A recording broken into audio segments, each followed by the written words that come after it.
الحمدللہ الحمدللہ رب العالمین والصلاة والسلام علی سید الانبیاء والمرسلین اما بعد فاعوذ باللہ من الشیطان الرجیم بسم اللہ الرحمن الرحیم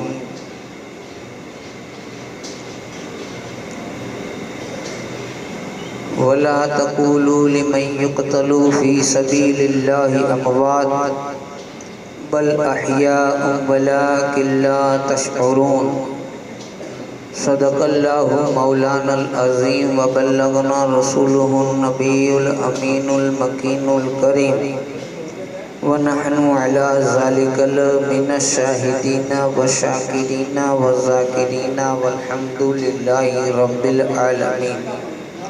بارگاہ رسالت مآب صلی اللہ علیہ وسلم میں بلا تاخیر درود پاک کا نذرانہ پیش کریں اور پڑھیں اللہم صلی علی سیدنا محمد وعلی آل سیدنا محمد وصحابہ مبارک وسلم صلاۃ و سلام علیک یا رسول اللہ۔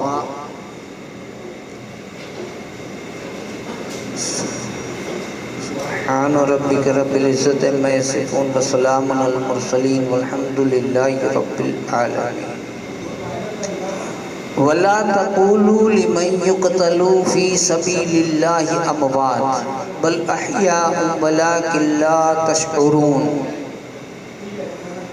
اللہ کی راہ میں جو شہید ہو جائیں، جو مارے جائیں، انہیں مردہ نہ کہو بلکہ وہ زندہ ہے اور تمہیں خبر نہیں۔ امام علی مقام حضرت امام حسین علیہ السلام، ان کے خاندان نے، اہل بیت اطہار نے جو قربانیاں دی اس کا ذکر برسوں سے ہوتا چلا آ رہا ہے اور انشاءاللہ قیامت تک، رہتی دنیا تک یہ ذکر قائم رہے گا۔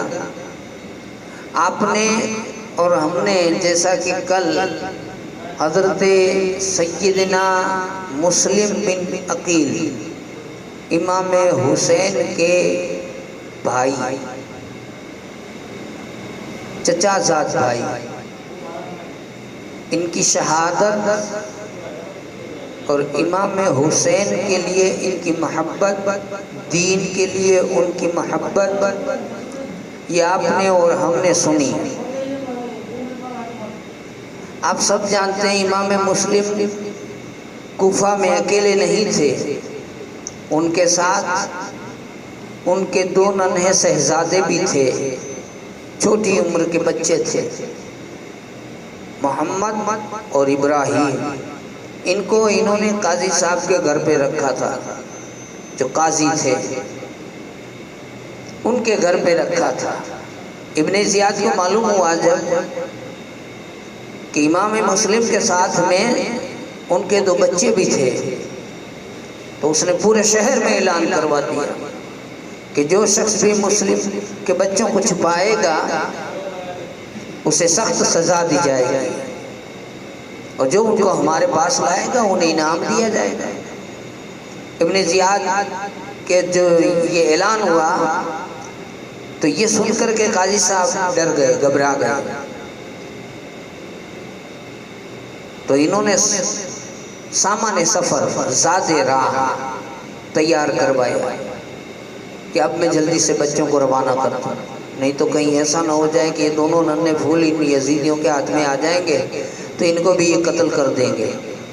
قاضی صاحب محب اہل بیت میں سے تھے، تو انہوں نے تیاری کی۔ ان کو پتہ چلا کہ باب العراقین سے قافلہ مدینہ منورہ کی طرف جانے والا ہے، تو بچوں کو لے جانے کے لیے یہ قافلہ صحیح رہے گا، اور میں کسی اہل بیت کے سپرد اس کو کروا دوں، اہل بیت کے سپرد یا تو پھر اہل بیت کے چاہنے والے کے سپرد کروا دوں۔ اب انہوں نے جب ان بچوں کو لے کر یہ فکر محسوس کی تو کہتے ہیں کتاب میں آتا ہے کہ ایک قافلہ مدینہ منورہ کی طرف جانے والا تھے، ان بچوں کو لے جا کر اسی قافلے میں محب اہل بیت کے سپرد کر دو تاکہ وہ جلدی مدینہ پہنچ جائے، اور ان کو یہ تاکید بھی کر دینا۔ اس نے اپنے بیٹے سے کہا، حضرت نے اپنے بیٹے سے کہا، لیکن جب وہ باب الاراکین پہنچا تو معلوم ہوا کہ قافلہ تو آگے نکل گیا ہے۔ وہ بچوں کو لے کر کے اس کی راہ تیزی کے ساتھ چلا، لیکن قافلے کی گرد نظر آئی۔ جب دور نکل گیا تھا تو قافلے کی دھول نظر آتی تھی۔ بچوں کو دکھایا دے کہ دیکھو وہ قافلہ جا رہا ہے، تم لوگ تیزی سے دوڑو، قافلہ ابھی دور نہیں نکلا ہے زیادہ، آپ مل جائیں گے۔ اب ننھے سے بچے دوڑے، اب یہ اتنے چھوٹے چھوٹے پاؤں لے کر کے کتنا دوڑتے۔ خیر جب دوڑے تو تھوڑی دیر دوڑے، لیکن پھر تھوڑی دیر میں یہ گرد بھی غائب ہو گئی، دھول بھی غائب ہو گئی، کوئی دکھنے والا نہیں تھا، قافلہ نہیں ملا۔ ننھے سے بچے تنہائی میں ایک دوسرے کو گلے مل کر رونے لگے، ماں باپ کو پکارنے لگے۔ بچے ابن زیاد کا اعلان تو ہوا ہی تھا، مال اور زر کی تمنا میں اس کو ڈھونڈتے تھے، یہ یزیدی کتے جو ہیں وہ ڈھونڈتے تھے بچوں کو۔ تھوڑی دیر میں بچے ان کو مل گئے، اس نے لے جا کر کے ابن زیاد کے سامنے پیش کر دیا۔ اب جیل کا جو دروگا تھا، ابن زیاد نے کہا ٹھیک ہے اس کو جیل میں ڈال دو، میں یزید کو پوچھتا ہوں وہ کیا کہتا ہے، اگر وہ کہتا ہے کہ ان کو قتل کر دو تو قتل کر دیں گے، اگر یہ وہ کہتا ہے کہ ان کو زندہ ہمارے پاس بھیج دو تو ہمارے ان کے پاس بھیج دیں گے۔ جیل کا جو دروگا تھا اس کا نام مشکور تھا، محب اہل بیت تھا۔ اسے بچوں کی بے کسی پر بہت ترس آیا، اس نے فیصلہ کر لیا کہ بچوں کی جان بہرحال بچانی ہے، مجھے کچھ بھی ہو جائے اپنی جان بھلے چلے۔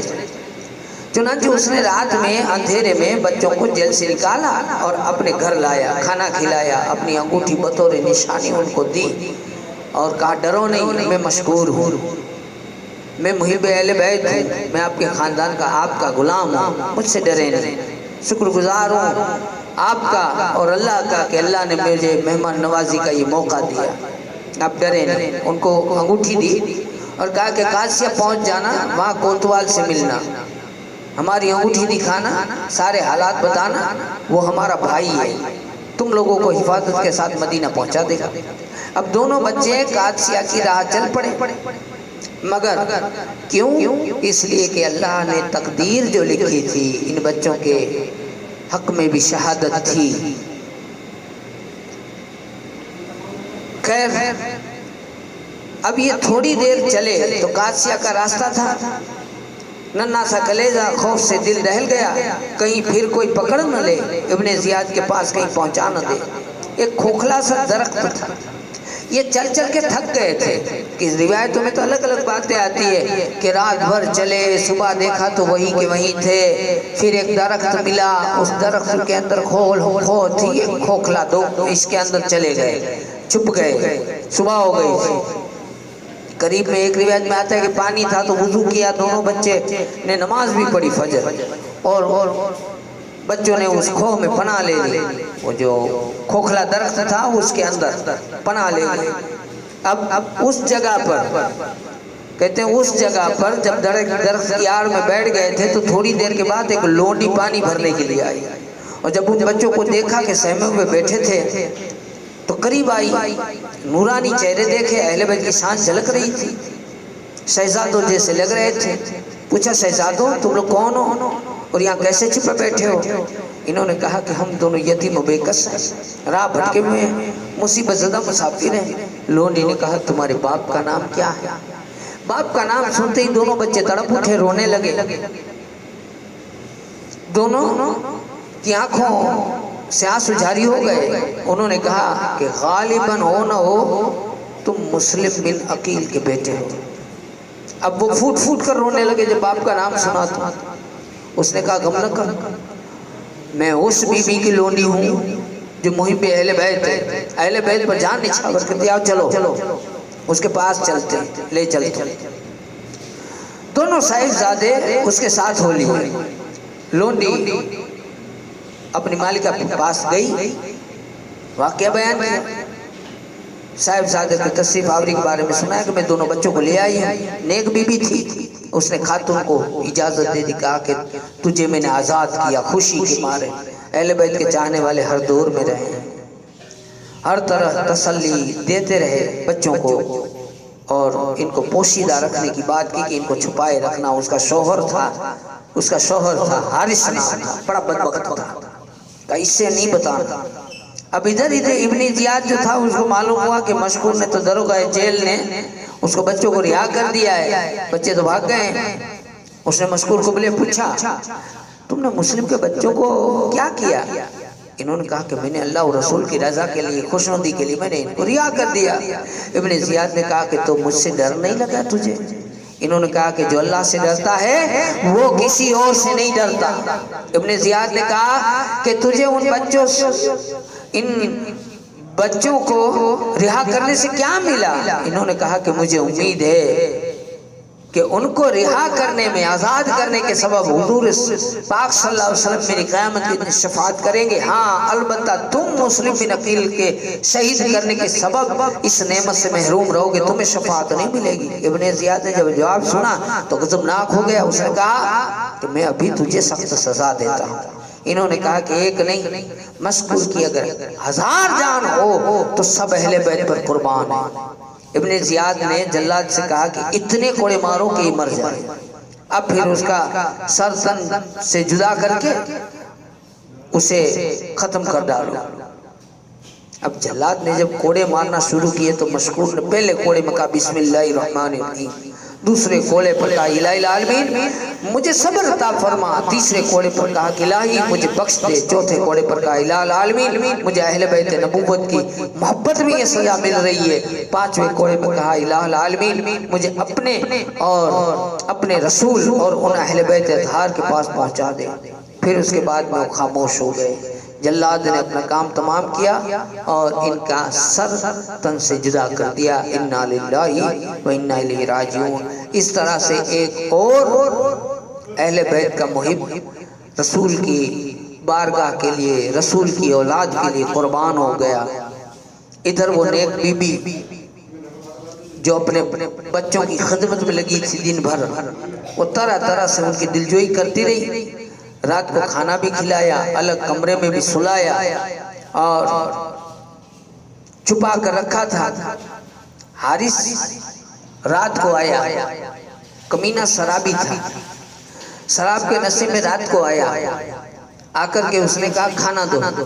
کہا تو گھوڑا لے کے گیا تھا، گھوڑا کہاں ہے؟ تو کہا ارے ابن زیاد نے اعلان کیا ہے مسلم بن عقیل جو ہیں ان کے ساتھ میں بچے بھی تھے، وہ بچوں کو ڈھونڈ رہا تھا، بچے تو ملے نہیں، پورا دن گھوما بھوکا پیاسا لیکن بچے مجھے ملے نہیں اور میرا گھوڑا مر گیا۔ اس نے کہا کہ رسول پاک کی اولاد کو قتل کر کے کیا ملے گا، رسول پاک کی اولاد کو پریشان کر کے کیا ملے گا، اللہ کے رسول کی شفاعت نصیب نہیں ہوگا، تقریر مت کر مجھے کھانا دے۔ خیر آدھی رات کے بعد میں بڑے بھائی نے خواب دیکھا، بیدار ہو کر کے چھوٹے بھائی کو جگاتے ہوئے کہا کہ اٹھو، سونے کا وقت نہیں رہا، ہماری شہادت کا وقت قریب آ گیا ہے۔ ابھی میں نے خواب میں ابا جان کو دیکھا اور نبی پاک صلی اللہ علیہ وسلم کو دیکھا، حضرت علی کو دیکھا، فاطمہ زہرا کو دیکھا، حسن مجتبیٰ کو دیکھا، سب ساتھ میں تھے، جنت کی سیر کر رہے تھے۔ حضور صلی اللہ علیہ وسلم عباس سے کہہ رہے تھے مسلم اکیلے چلے آئے، بچوں کو نہیں لائے، ظالموں کے پاس چھوڑا ہے؟ ابا جان نے عرض کیا یا رسول اللہ قریب آنے والے ہیں۔ چھوٹے نے کہا بھائی میں نے بھی ایسا خواب دیکھا، کیا سچ مچ ہم لوگ صبح قتل کر دیے جائیں گے؟ ہائے ایک دوسرے کے ذبح ہوتے ہوئے ہم کیسے دیکھ سکتے؟ ایک دونوں بھائی ایک دوسرے سے گلے مل کر کے باہوں میں باہیں ڈال کر کے پھوٹ پھوٹ کے رونے لگے۔ ان کے رونے چلانے سے حارث بدبخت آنکھ کھل گئی اس کی۔ اس نے کہا بھئی مجھے آواز آ رہی ہے۔ عورت نے کہا تمہارے کان چمک رہے ہیں، لیکن بچوں کی آواز تو مسلسل آ رہی تھی۔ وہ اٹھا، اٹھ کر کے وہ کمرے کی طرف پڑا جہاں سے رونے کی آواز آ رہی تھی۔ کھولا، پوچھا تم کون ہو؟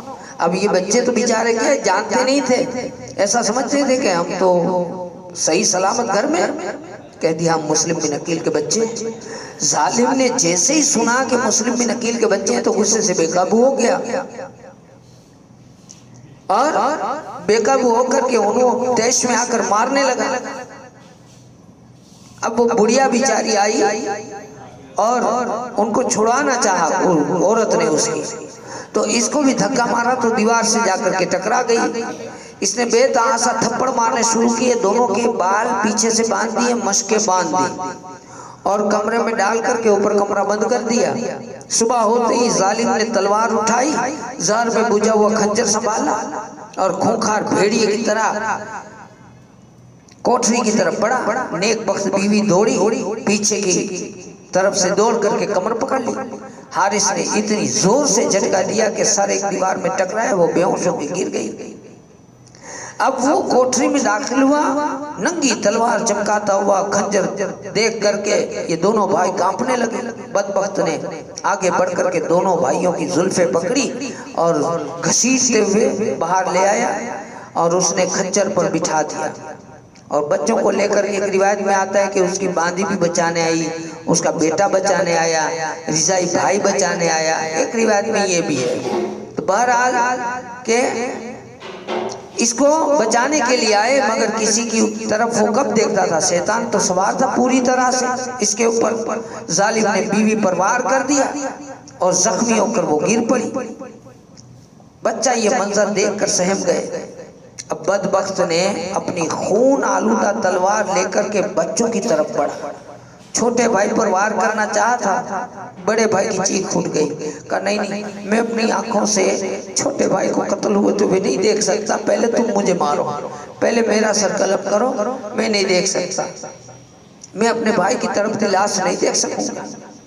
چھوٹے بھائی نے کہا نہیں، میں بڑے بھائی کو قتل ہوتے ہوئے نہیں دیکھ سکتا. ظالم نے تلوار چمکائی اور ننھی سی دو چیخیں بلند ہوئی، انا للہ و انا الیہ راجعون. حارث بدبخت نے یہ ننھے دو شہزادوں کو بھی شہادت کا جام نصیب ہو گیا اور اس نے اپنے لیے بدبختی ہمیشہ کے لیے کر لی اور رسول پاک کی شفاعت سے محروم ہو گیا.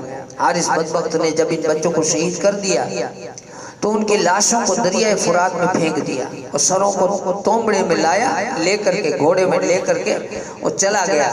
کہاں؟ ابن زیاد کے پاس. سوچا انعام ملے گا. ابن زیاد نے کہا کہ تو یہ سروں کو کس کے سر ہے؟ تو کہا تمہارے دشمنوں کو. میرے دشمن؟ کہا مسلم کے بچوں کے. کہا مسلم کے بچوں کے سر ہے؟ تجھے قتل کرنے کا کس نے کہا تھا؟ تو کہا قتل کرنے کا تو نہیں کہا تھا، لیکن مجھے ڈر تھا کہ میرے ہاتھ سے کوئی چھین لیتا. ارے چھین لینے کا ڈر تھا تو مجھے کسی کے ساتھ کہلوا دیتا تو میں یہاں سے سینک کو بھیجتا تیرے پاس میں.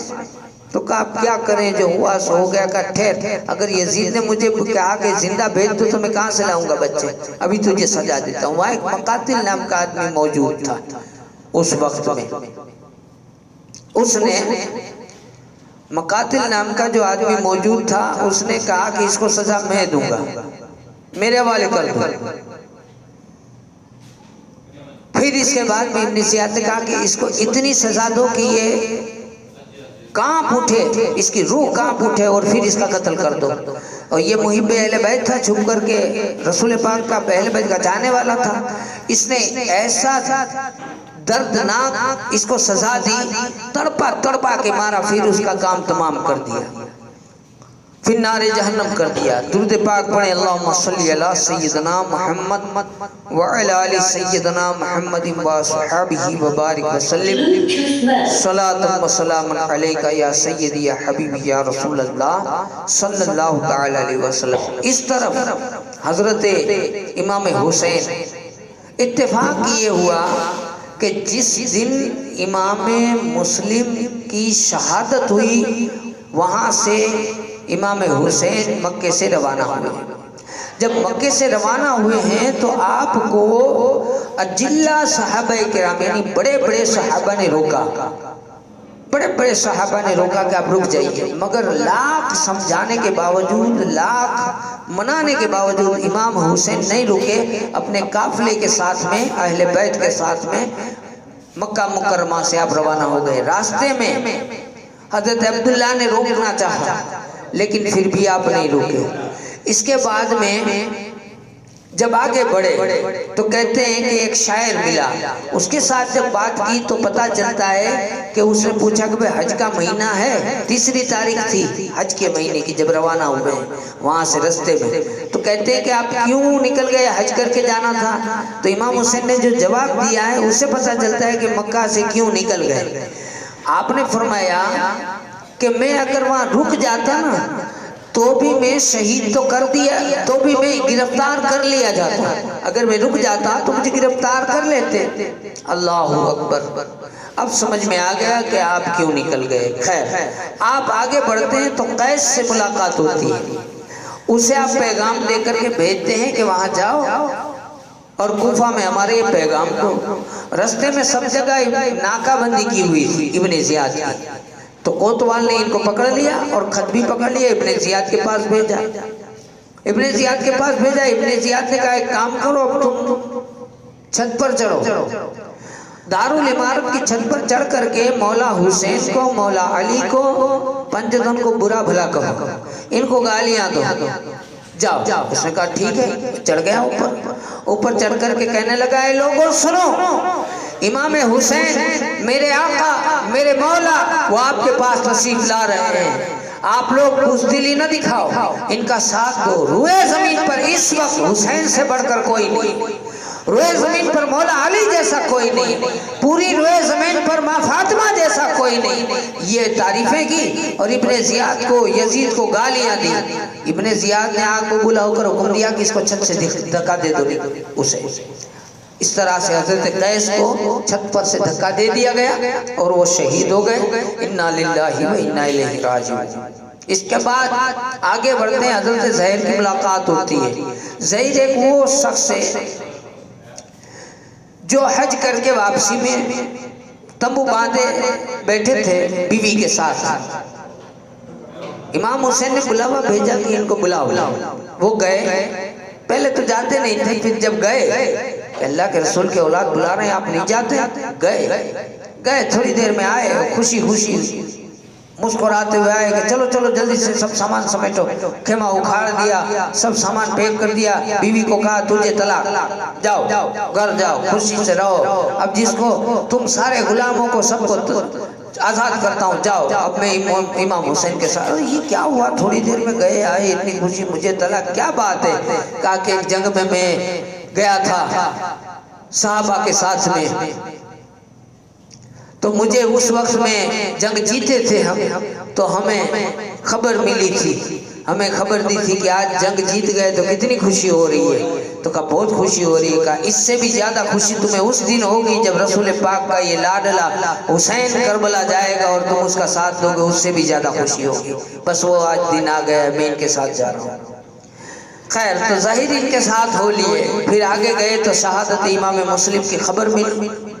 امام مسلم کی شہادت کی جب خبر ملی ہے تو کہتے ہیں کہ بھائی ظاہر سی بات ہے کہ بھائی کی شہادت کی جب خبر ملے گی تو بھائیوں کو تو جوش آنے والا ہی ہے۔ بھائیوں نے سب نے کہا کہ جب تک ہم بدلہ نہ لے لیں ہم تو واپس نہیں جانے والے، اب تو ہم جائیں گے۔ اور کچھ لوگوں نے کہا کہ چلو ہم دیکھتے ہیں کہ اتنی جلدی، بھائی ابھی تو خط گیا تھا نا، خط لکھا تھا امام مسلم نے کہ بھئی یہاں حالات سازگار ہے اور سب لوگوں نے بیعت کر لیے، 40,000 لوگوں نے بیعت کیے، یہ خبر آئی تھی ہمیں۔ اور یہ خبر ملنے کے بعد اچانک یہ خبر کیسے آئی، اچانک یہ خبر کیسے آ گئی کہ امام مسلم شہید کر دیے گئے، اتنی دیر میں اتنا بڑا انقلاب، یہ کیسے ہو سکتا ہے؟ چلو جا کر دیکھتے ہیں کیا ہوا ہے۔ اب یہ لوگ آگے بڑھے، جب یہ لوگ آگے بڑھتے ہیں تو کہتے ہیں کہ محرم میں 61 ہجری کی پہلی تاریخ تھی جب آپ کوہ ذی حشم کے دامن میں پہنچے، وہاں حور 1000 کا لشکر لے کر آیا ہوا تھا، اس نے حضرت کو روکا اور گئے سال میں نے جو روایت بتائی تھی اس روایت سے ہٹ کر دوسری روایت بتاتا ہوں آپ کو.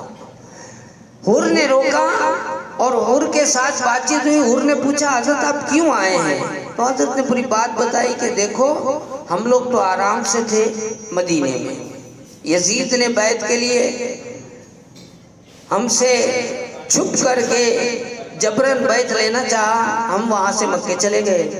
مکے گئے تو مکے میں ہم رہتے تھے، وہاں پر ان لوگوں نے کوفیوں نے ہمیں خط بھیجے اور سارے خط بھی دکھائے کہ یہ دیکھ لو.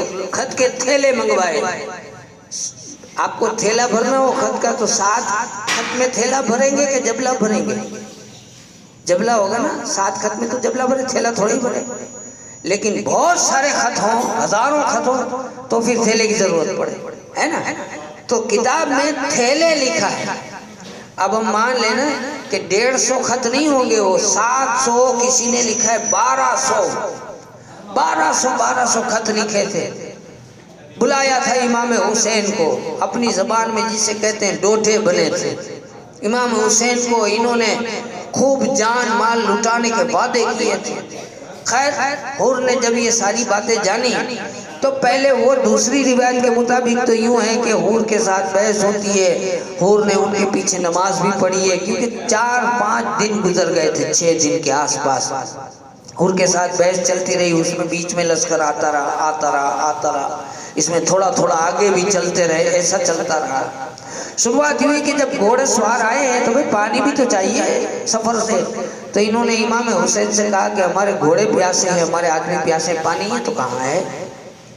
روایت میں ایک آتا ہے کہ امام حسین نے وہاں ایک چشمہ کھودا تھا جس میں سے پانی نکلا تھا، بعد میں اسے بند کر دیا گیا. تو پانی نکلا تھا اور آپ نے سب کو پلایا تھا. دشمن کے لشکر کو پانی پلایا، حور کے پورے لشکر نے پانی پیا. آپ کے ساتھ نماز پڑھی، ظہر بھی پڑھی، عصر بھی پڑھی، 2 نماز پڑھی. اور ایک روایت میں ہے کہ آپ کے ساتھ جب بات چیت ہوئی تو حور نے کہا کہ ٹھیک ہے آپ ایک کام کرے. حور سمجھ گیا کہ ایک کام کرے، ابھی تو اگر میں آپ کو جانے دوں گا نا تو یہ یزیدی مجھے بھی چین سے نہیں رہنے دیں گے. رات کا اندھیرا ہو تب آپ رات کے اندھیرے میں نکل جانا، جب یہ لوگ سو جائیں اپنے گھر بار لے کر چلے جانا. کہا ٹھیک ہے. جب رات کو اندھیرا ہوا، یزیدی سونے لگے تو حور نے کہا کہ اب آپ چلیے. سوار ہو گئے، سواری میں چلنا آگے شروع کیا. رات بھر چلے لیکن صبح ہوئے تو وہیں کے وہیں تھے. قضا کسے کہتے؟ پھر یہ اہل بیت کا قافلہ کہا کہ کیا بات ہے، رات بھر چلے یہیں کی. حور نے کہا ابھی گئے نہیں ہو؟ کہا نہیں گئے، یہیں کے یہی ہیں. چلے نہیں چلے تھے، پوری رات چلے تھے لیکن یہی ہیں. کہا ٹھیک ہے کوئی بات نہیں، آج میں ان سے بہانہ کر دوں گا کہ بھئی ابھی بات چیت چالو ہے، فیصلہ نہیں ہوا ہے، کوئی بات نہیں. دوسرے دن پھر چلے. صبح جب ہوئی تو دیکھا کہ وہی ہے. اس طرح سے 3 دن چلے. چوتھے دن کسی سے پوچھا یہ جگہ کون سی ہے، اور ایک روایت میں ہے کہ حور سے کہا کہ ہمیں تھوڑا آگے چلنے دو. یزید نے وہاں سے پیغام بھیجا تھا. کمک آتی رہتی تھی، کبھی 2000 آئے، کبھی 5000 آئے، کبھی 1000 آئے، لشکر آتا رہتا تھا. اور ہر کوئی آنے والا پیغام لاتا تھا کہ حسین سے کہو یا تو بیعت کرے اور یا تو لڑنے مرنے کے لیے تیار ہو جائے، ہم سے جنگ کرے، 2 میں سے ایک کرے. یہ کمک آتی رہتی تھی. تو آپ نے کہا کہ تھوڑا چلنے دو، اور اس نے یہ کہلایا تھا کہ اسے چٹیل میدان میں اترنے کے لیے مجبور کرو جہاں پانی نہ ہو. اسے چٹیل میدان میں اترنے کے لیے مجبور کرو. اب جب 7ویں محرم آئی آپ نے پوچھا یہ جگہ کون سی ہے. ایک روایت میں اب چلے جا رہے تھے تو آپ کو نیند کا غلبہ ہوا. ایسے چلتے چلتے بھی انسان کو تھوڑا جھونکا آتا ہے، تو کہا جھونکا آیا. اس میں کوئی کہنے والا کہہ رہا تھا کہ یہ لوگ چل رہے ہیں، اصل میں موت ان کے قریب ہو رہی ہے. امام زین العابدین نے کہا ابا جان آپ پر ہماری جان مال قربان ہو جائے، آپ ایسی بات نہ کریں. اللہ اکبر. قضا ہے نا، آتی ہے تو پتہ نہیں کہ کیسے آتی ہے. قدرت انسان چاہے جتنی تدبیر کر لے، ہونا وہی ہے جو خدا کو منظور ہے. اب امام حسین نے پوچھا یہ جگہ کون سی ہے؟ کہا ہاں کربلا، یہ کربلا ہے. آپ نے فوراً خیمے گاڑ دیے. آپ نے کہا کہ اب زینب، اب تو یہ ہماری شہادت گاہ ہے. سچ فرمایا تھا میرے نانا نے کہ میرا حسین کربلا میں ریتیلے چٹیل میدان میں زمین تف میں شہید کر دیا جائے گا. اب ہم یہاں سے نہیں جا سکتے، اب ہماری جگہ آ گئی. خیر خیمے باندھنے کے لیے اتارے، سواریاں بٹھائی. اب خیمے جب گاڑنے ہوتے تو جانتے ہیں نا کھلے مارنے پڑتے، تو جہاں کھلا مارتے تھے وہاں سے خون نکلتا تھا. ماں زینب ڈر گئی، بھائی یہاں سے چلو، یہاں تو خون نکلتا ہے. حسین نے کہا بہن صبر کر، یہ وہی جگہ ہے جہاں آل محمد کے لاشیں گریں گے، یہ وہی جگہ ہے جہاں آل محمد کا خون بہے گا. اب ہم نہیں جا سکتے، صبر کرو. خیمے تو گاڑ دیے گئے، سب آرام سے بیٹھے ہیں. ادھر سے یہ لوگ کہہ رہے ہیں کہ بیعت کرو، بیعت کرو یا لڑو. اب اس میں ابن سعد کو میں بتا چکا ہوں آپ تو، سعد ابن ابی وقاص، اس کا بیٹا عمر ہے نام، لیکن اب پوری تقریب میں ابن سعد سے ہوگا، سعد کا بیٹا. اس طرح سے ابن سعد، اصل نام ان کا عمر، سعد کا بیٹا. اب یہ سعد کون ہے؟ دیکھیے سعد وہ ہے کہ جو میدان جنگ تھا، میدان کارزان تھا، اس میں رسول کے زمانے میں وہ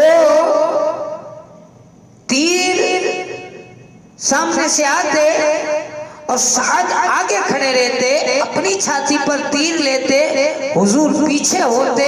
حضور کہتے کہ دیکھو وہاں سے تیر آ رہا ہے تو ادھر چلے آتے، وہاں سے تیر آ رہا ہے ادھر چلے آتے. باپ یہ سعد اپنی چھاتی رکھ دیتے اور پیچھے سے رسول کہتے اے سعد تجھ پر میرے ماں باپ قربان. دو جہاں کا تاجدار جس آدمی کو کہتا تھا کہ اے سعد تجھ پر میرے ماں باپ قربان، آج اس کا ہی بیٹا رسول کے نواسوں کو قتل کرنے کے لیے آ گیا.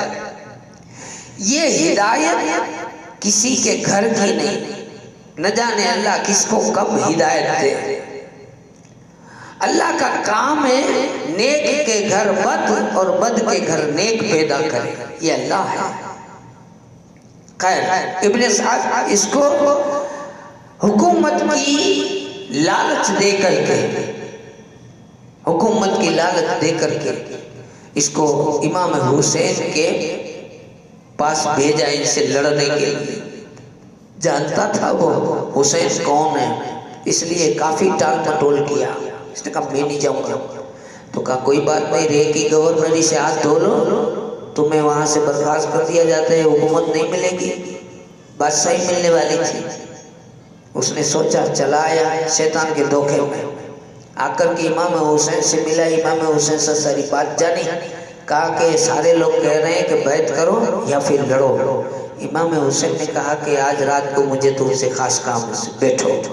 رات کو دونوں 20 سوار کے ساتھ آئے، سواروں کو الگ رکھا، دونوں ایک جگہ بیٹھے باتیں کی. امام حسین نے بات رکھی.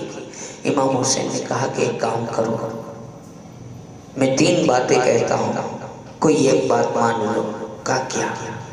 کہا دیکھو جہاں سے میں آیا ہوں وہیں چلا جاتا ہوں، یعنی مکہ سے آیا مکہ چلا جاتا ہوں.